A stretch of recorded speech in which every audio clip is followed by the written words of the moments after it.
আমরা অত্যন্ত আনন্দিত যে আমরা একজন আমাদের বিবেচনায় বাংলাদেশের প্রেসিডেন্ট পদের জন্য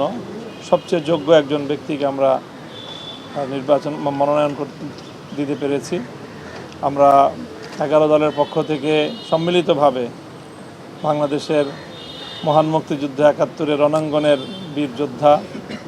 বর্ষিয়ান রাজনীতিবিদ, বর্তমান বাংলাদেশের যে রাজনৈতিক চ্যালেঞ্জ, আন্তর্জাতিক যে চ্যালেঞ্জ, যে এই আধিপত্যবাদী শক্তির বিরুদ্ধে বাংলাদেশের যে চলমান যে লড়াই, জুলাই বিপ্লবের যে চেতনা, 71 থেকে 24 পর্যন্ত এই চেতনার একজন অকুণ্ঠ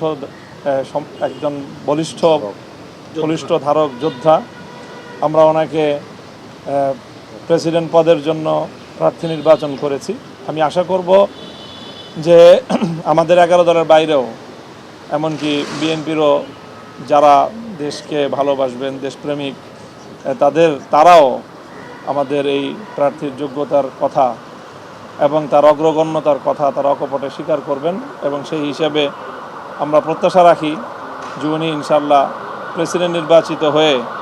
আগামীর বাংলাদেশকে সঠিক ধারায় তিনি নেতৃত্ব দেবেন ইনশাআল্লাহ। আপনাদের সকলের কাছ থেকে আমরা সেই সহযোগিতা এবং দোয়া কামনা করি ইনশাআল্লাহ।